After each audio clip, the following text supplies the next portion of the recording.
So ayan mga ka-stall, nag-terminate tayo dito sa poste. Yan o, sa ibabaw ng bubong. Ayan o. Yan. At yung knockbox. Yung knockbox na yun, ano yan? Double. Kambal. Ayan o. Kaya ang daming laman.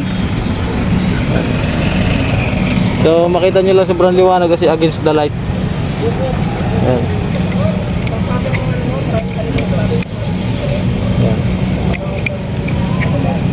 Ayan. Liwanag kasi against the light masyado eh.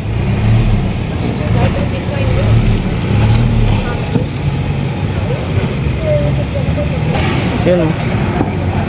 Nahirapan talaga magpasok dyan.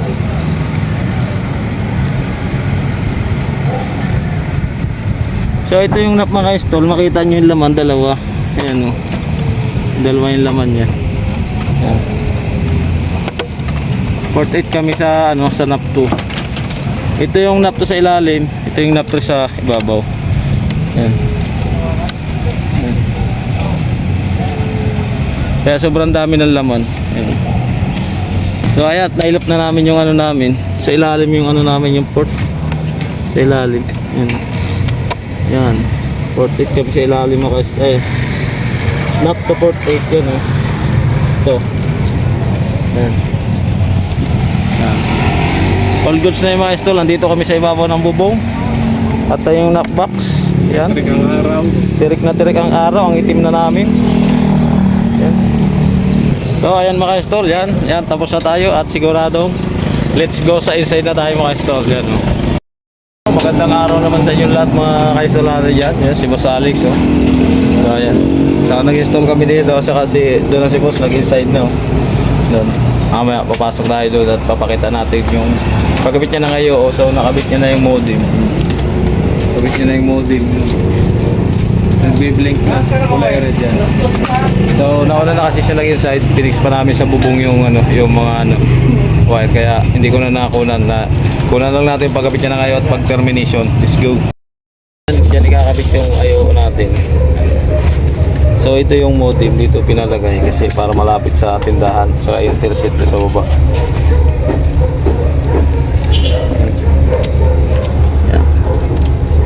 Ayusin natin yung interset natin kasi baka mahulog.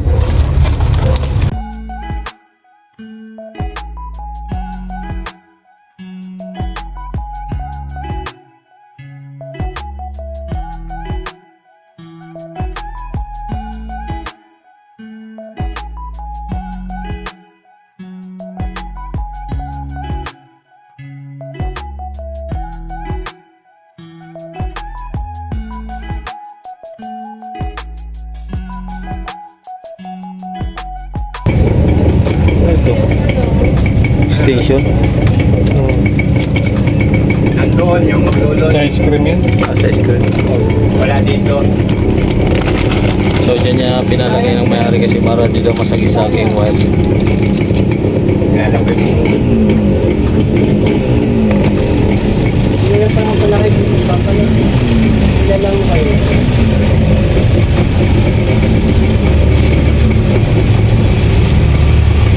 Kaya ang connector namin, perfect niya nang gamitin yan. Ako hindi. Lagi supply. Lagi supply pag yan ang ginagamit ko eh.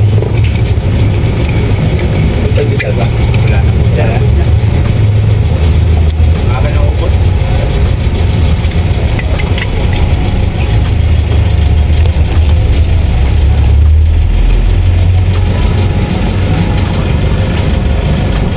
Yan lang yung connector namin ngayon na laging ginagamit.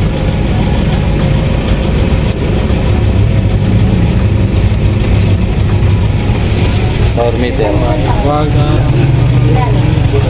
Tingnan natin power meter. Hindi namin napakita yung reading sa knockbox. 22 dun mga ka-install natin. Yung reading. Yan, paras lang yung ano lang, yung point lang nagkaiba. Yan, ilulok niya na sa IO. Wala. Wala kang insert, wala kang makikita ng feedback. Kailangan maganda yung pagkalok para pag nag-repair Ayun na lang yan. hindi magulo buksan. 25. Yan, kailangan pag tumunog pasok na yan. Surbol na. Surbol yan. Kung hindi natunog ulitin.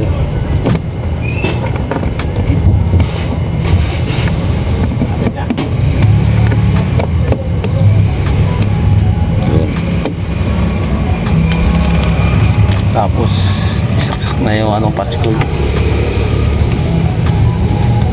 Kala kumigawa na si Mar, wala pa rin pala. Hanap. Wala ang butas dito. Meron yun. Sa mantika.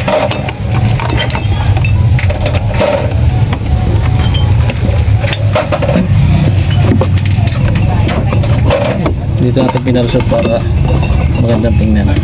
Ayun, okay na. Yung dulo ng patch cord. Fix na lang yung ano niya, yung takip natin sa iyo.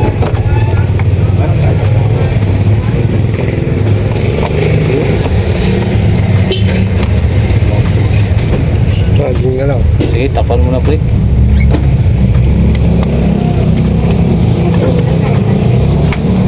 Basta tumunog, ayos, all goods. Kahit isasakrak na sa likod ng modem natin yan.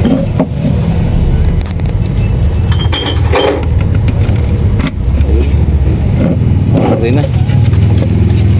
Tinuro mo na kayo siya rin password.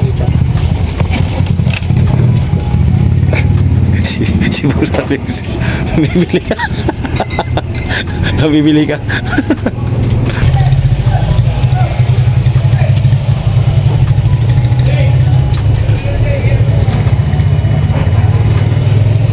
Tapos na yung installation namin sa inside mga ka-install at hindi na namin pinakita yung paglatag namin sa labas kasi wala pa kaming gawa.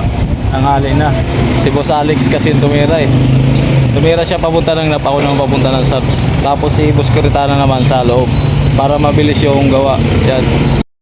So ayan mga ka-install, tapos na at sakay na kami sa service namin.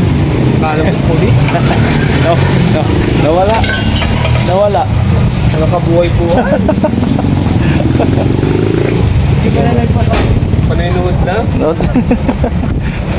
Hindi naman nag-comment na ay. Ayan, so nakatali na rin yung ladder namin at punta na kami sa ibang install namin. Oo, wala nga ako. Wait, talit mo nga masyado yan. Ladder natin. Ayan.